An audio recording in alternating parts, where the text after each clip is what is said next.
성부 성자와 성령 찬송과 영광 돌려 보내세. 태초로 지금까지 또 영원 무궁토록 성삼위께 영광 영광.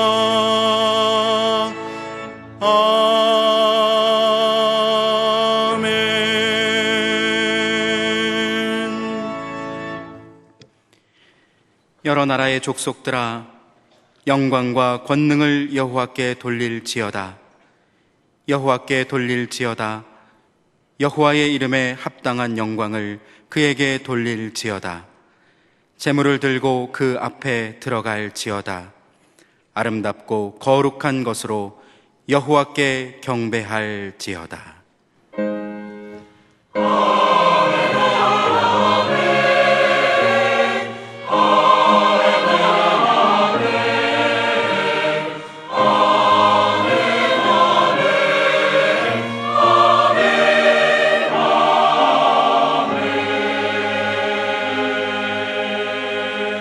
하나님께서 우리에게 주시는 구약의 말씀은 이사야 40장 3절에서 5절입니다. 제가 가진 성경으로 1014쪽입니다. 이사야 40장 3절에서 5절 말씀입니다. 외치는 자의 소리여 이르되 너희는 광야에서 여호와의 길을 예비하라. 사막에서 우리 하나님의 대로를 평탄하게 하라. 골짜기마다 도두어지며 산마다 언덕마다 낮아지며 고르지 아니한 곳이 평탄하게 되며 험한 곳이 평지가 될 것이요 여호와의 영광이 나타나고 모든 육체가 그것을 함께 보리라. 이는 여호와의 입이 말씀하셨느니라. 아멘.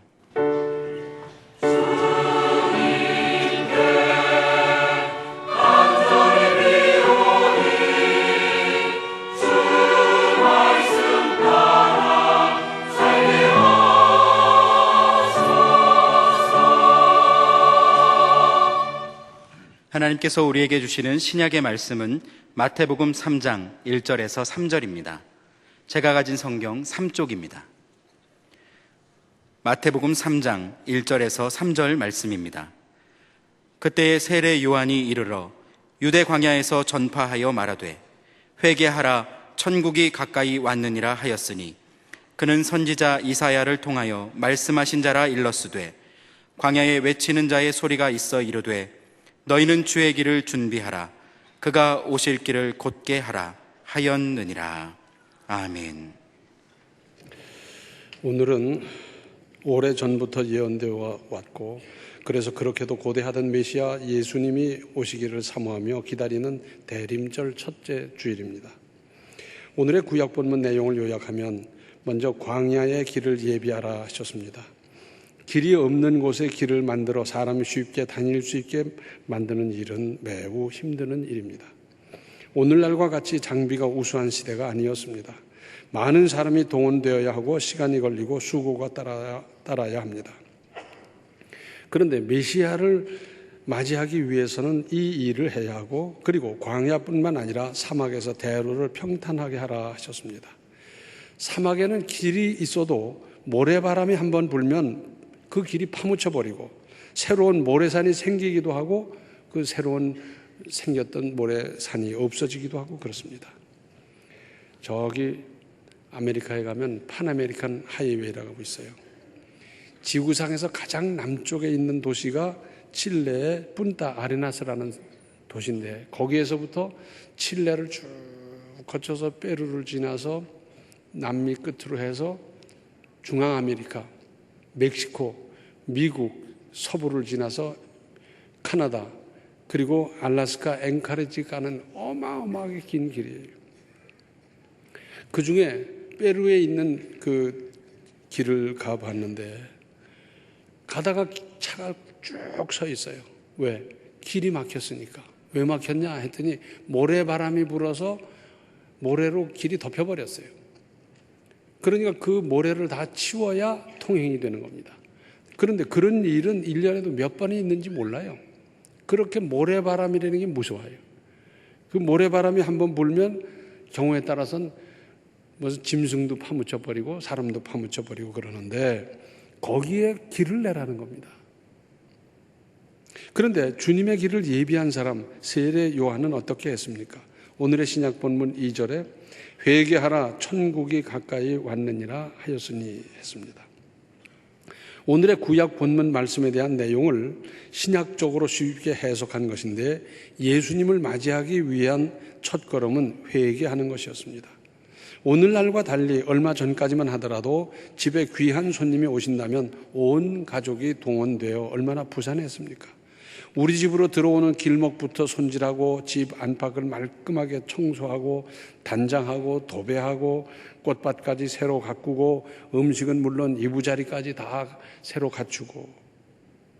그런데 오시는 예수님을 맞이하는 데는 이런 것을 요구하지 않았습니다. 세례 요한이 광야에서 살면서 메뚜기와 석청을 먹고 낙타 털옷을 입었다는 것이 뭡니까?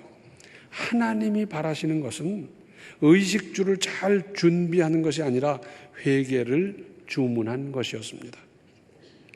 회개하십시오. 회개하십시오. 준비, 대책 없이 갑자기 큰 일을 만나면 누구나 당황스럽고 허둥댈 수밖에 없습니다. 그래도 오늘날은 태풍이나 가뭄을 대비하면서 피해를 최소화하려고 합니다. 준비나 대책이 없이 큰 일을 만나서 수없이 죽고 다치고 가정이 풍비박산난 것이 6.25였습니다. 남침의 징조를 말했더니 전쟁이 나면 점심은 평양에 가서 먹고 저녁은 신의주에 가서 먹을 거라고. 근거도 없이 헛다리 짚다가 그렇게 끔찍한 낭패를 보았습니다. 지금 차가 좋아져서 잘 달려도 서울에서 아침에 출발해서 평양에 가서 점심 먹을 수 없고 저녁 식사를 신의주에서 할 수 없습니다. 왜냐하면 그쪽의 도로 사정이 워낙 열악하기 때문입니다. 이미 성경에 예고되었고 세례 요한이 한 걸음 앞서와서 준비해서 몇몇 사람이 회개의 세례를 받았지만 진정으로 메시아를 사모하고 고대하는 믿음은 아니었던 것 같습니다. 특별한 계시는 들을 수 있는 귀, 들을 수 있는 마음, 들을 수 있는 믿음이 있어야 합니다. 흘려듣는 사람도 많고요, 오해하는 사람들도 많고요, 들었다가 놓치는 사람도 많고요, 얼마나 많은지 몰라요. 당시 사람들은 이것을 못했습니까? 그러니까 이러한 역사의 예를 본 너희들은 제대로 준비해서 오시는 메시아, 나아가서는 다시 오실 메시아 맞을 준비를 잘 하라는 말씀 아니겠습니까? 마태복음 25장 1절로 13절을 보면 이런 말씀이 있습니다. 그때의 천국은 마치 등을 들고 신랑을 맞으러 나간 10처녀와 같다 하리니 그 중에 5은 미련하고 5은 슬기 있는 자라. 미련한 자들은 등을 가지되 기름을 가지지 아니하고 슬기 있는 자들은 그릇에 기름을 담아 등과 함께 가져갔더니 신랑이 더디 오므로 다 졸며 잘새 밤중에 소리가 나되 보라 신랑이로다 맞으러 나오라 하매 이에 그 처녀들이 다 일어나 등을 준비할새 미련한 자들이 슬기 있는 자들에게 이르되 우리 등불이 꺼져가니 너희 기름을 좀 나누어 달라 하거늘 슬기 있는 자들이 대답하여 이르되 우리와 너희가 쓰기에 다 부족할까 하노니 차라리 파는 자들에게 가서 너희 쓸 것을 사라 하니 그들이 사러 간 사이에 신랑이 오므로 준비하였던 사람들은 함께 신랑 혼인잔치에 들어가고 문은 닫힌지라. 그 후에 남은 처녀들이 와서 이르되 주여 주여 우리에게 열어주셔서 대답하여 이르되 진실로 너희에게 이르노니 내가 너희를 알지 못하노라 하였느니라. 그런즉 깨어 있으라 너희는 그 날과 그 때를 알지 못하느니라. 대충 준비하는 척 했다가 시집도 못 갔습니다. 이 비유가 오늘날의 우리에게 주는 의미는 뭡니까? 다시 오실 메시아를 제대로 바르게 맞기 위하여 준비하고 깨어 있으라는 겁니다. 좀 더 자자 좀 더 졸자 하다가 주님이 벼락같이 임할 수 있다는 말씀입니다.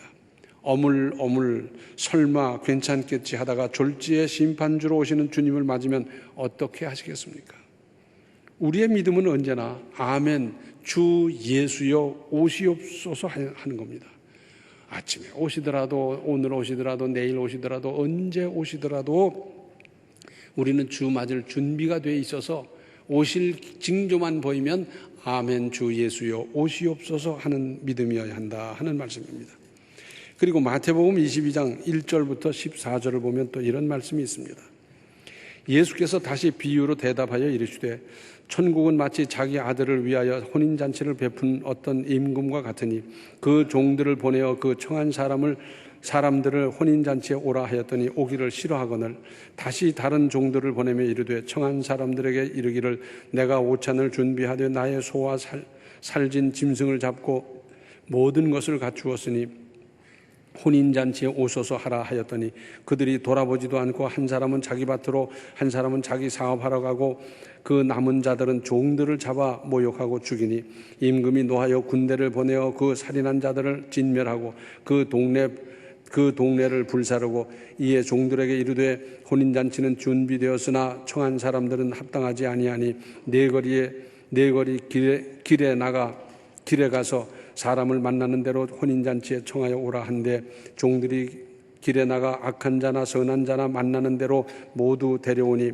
혼인잔치에 손님들이 가득한지라 임금이 손님들을 보러 들어올새 거기서 예복을 입지 않은 한 사람을 보고 이르되 친구여 어찌하여 예복을 입지 않고 여기 들어왔느냐 하니 그가 아무 말도 못하거늘 임금이 사환들에게 말하되 그 손발을 묶어 바깥 어두운 데에 내던지라 거기서 슬피 울며 이를 갈게 되리라 하니라. 청함을 받은 자는 많되 택함을 입은 자는 적으니라.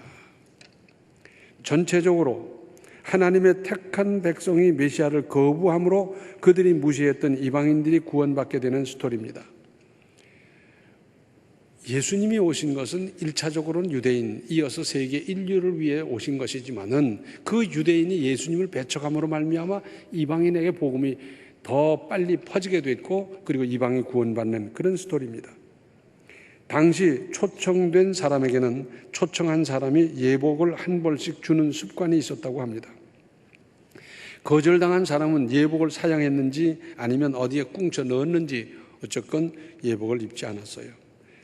잔치에 참여하는 데 따른 예물을 요구하지 않았습니다. 우리는 흔히 잔치에 가면 예물을 가지고 가잖아요. 큰 것이 됐든지 작은 것이 됐든지 그 예물을 꽃 한 송이를 가지고 가더라도 가는데 그런 예물을 요구하지 않았어요. 최소한의 예의, 그걸 의례껏 그렇게 하게 되어 있는 것이었는데 그걸 안 했더라 하는 거죠. 특히 11절부터 14절을 보시면 임금이 손님들을 보러 올새 거기서 예복을 입지 않은 한 사람을 보고 이르되 친구여 어찌하여 예복을 입지 않고 여기 들어왔느냐 하니 그가 아무 말도 못하거늘 임금이 사환들에게 말하되 그 손발을 묶어 바깥 어두운 데 내던지라 거기서 슬피 울며 이를 갈게 되리라 하니라. 청함을 받은 사람은 많되 택함을 입은 자는 적으니라. 최후의 심판에 대한 말씀입니다. 여기서 예복이란 예수 그리스도로 옷 입었느냐 하는 겁니다. 예수 그리스도로 옷 입는다 그러잖아요. 그래, 여기에는 선악의 문제가 아닙니다. 예수님으로 옷을 입었느냐 안 입었느냐 이것 가지고 따지는 건데 하늘나라는 착해야 들어가는 것이 아닙니다. 성현군자가 들어가는 것도 아닙니다. 예수 그리스도로 옷 입었느냐가 문제고 예수 그리스도로 옷을 입고 보니 믿음으로 선하고 믿음으로 깨끗하고 믿음으로 아름다운 인생으로 살아갈 수 있는 겁니다. 이 선후가 뒤바뀌면 안 돼요. 착하게 살았으니까 하늘나라 들어간다가 아니라 예수 그리스도로 옷 입었기 때문에 예수님의 그 정신 따라서 착하게 살고 그래서 믿음으로 선하게 살고 아름답게 살고 그렇게 되는 순서가 그렇게 되는 겁니다. 이 비유 전체의 결론은 14절에 청함을 받은 자는 많되 택함을 받은 자는 적으니라. 예수께서 이루실 죄도 사망도 없는 신천신지는 복음이 땅끝까지 이르러야 한다는 말씀입니다. 예수께서 부활 승천하시고 마가 요한의 다락방에서 성령을 사모하다가 충만히 받은 제자들이 나가서 복음을 담대히 증거할 때 특히 베드로의 설교는 대단했습니다. 다 알지 않습니까? 사람들이 모였는데 그들에게 그럽니다. 여러분 다 알지요? 요 얼마 전에 있었던 예수님 십자가에 못 박힌 거 다 아시지요? 우리는 그를 따르던 분입니다. 사람들입니다. 그리고 그분은 십자가에서 죽으셨지만 3일 만에 죽음을 이기고 부활하셨습니다. 그리고 그분은 40일을 우리와 동행하다가 우리가 보는 육안으로 보는 그 앞에서 하늘나라로 승천하셨습니다. 우리는 거기에 증인입니다. 그러면서 하는 말이 그렇게 죽인 예수님이 바로 메시아였습니다. 그 얘기예요. 이 말씀을 받고 깨달은 사람들의 외침이 뭡니까? 어찌할꼬였습니다. 이 죄를, 이 죄값을, 이 죄책감을 어찌할 줄 몰라서 몸부림치며 두려워 떨 때 사도행전 2장 38절에 베드로가 이르되 너희가 회개하여 각각 예수 그리스도의 이름으로 세례를 받고 죄의 사함을 받으라. 그리하면 성령의 선물을 받으리니 했어요. 잘못해서 죄를 지어서 회개한 것밖에 없는데 하나님은 성령의 선물까지 주신다 하는 겁니다. 사실 성령이라는 말씀 속에는 온갖 좋은 것이 다 들어있는 은혜의 종합 선물 세트입니다. 그 안에 다 들어있어요. 얼마짜리냐가 문제가 아닙니다. 그 성령께서 내 인생을 가르쳐 주시고 내 인생을 인도하시고 내 인생을 안내해 주시고 보호해 주시고 보장해 주시고 길을 열어 주시고 필요할 때 지혜를 필요할 때 능력을 주시는 그 성령 회개함으로 받을 수 있습니다. 그러므로 아무쪼록 회개하십시오. 어떻게? 통회자복하는 겁니다. 이 말의 뜻은 자기가 지은 죄에 대해서 가슴 아파하면서 회개하는 것이고, 그리고 자기가 지은 죄를 조목조목 낱낱이 하나님 앞에 다 말씀드리는 겁니다. 이게 통회자복이에요. 죄를 지어놓고도 가책을 몰라서 그냥 대충대충 하는 건 회개라고 할 수도 없고요. 이 통회자복하면서 정말 뜨거운 눈물을 흘려본 사람이 아니면 아직도 예수를 덜 믿은 사람입니다. 하나님 앞에 우리의 믿음 없음을 끝까지 인내로서 확실히 믿지 못했음을 회개하십시오. 하나님은 태산 같은 죄일지라도 회개하면 용서해 주십니다. 용서 받아본 기쁨을 아십니까? 그 죄책감으로 늘려 살다가 늘 불편했는데, 늘 부담이 됐더랬는데 우리 하나님으로부터 사죄의 선언을 들었을 때 뛸 듯이 기쁘고 날아갈 듯이 기쁜 이 기쁨을 맛보셨습니까? 이 기쁨을 다 맛보십시오. 이 기쁨은 회개한 사람이 맛보는 거고 회개했을 때 찾아오는 것이고 회개한 사람의 특권입니다. 그리고 사람에게도 찾아가서 사과하고 회개하십시오. 사람에게도 용서를 받으십시오. 우리 부모님에게 잘못한 건 많잖아요. 또 우리 같이 사는 가족 간에 잘못한 건 많잖아요. 자식에게 잘못한 것도 있고요. 직장 동료들과 친척들과 잘못한 것 얼마든지 많이 있는데 찾아가서 회개하고 용서를 구하십시오.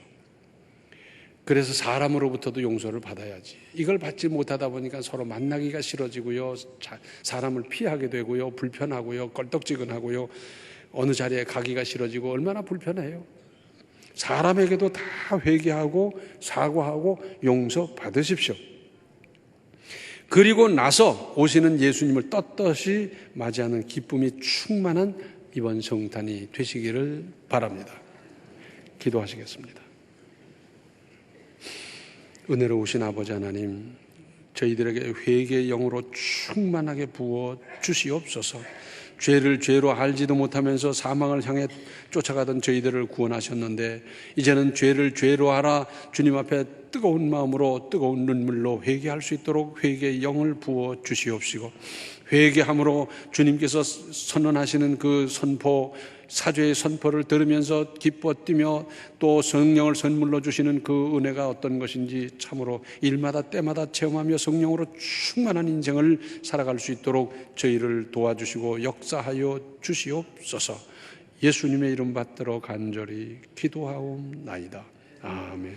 오시는 주님을 제대로 맞이하도록 믿음으로 잘 준비하십시오. 지금은 생명의 주 예수 그리스도의 은혜와 하나님 우리 아버지의 극진하신 사랑과 성령의 감화 감동 충만 교통하심이 오시는 메시아를 잘 맞도록 준비하기로 결단하고 결심하는 모든 성도들 머리 위에 이제로부터 영원토록 함께 계시기를 간절히 축원하옵나이다. 아멘.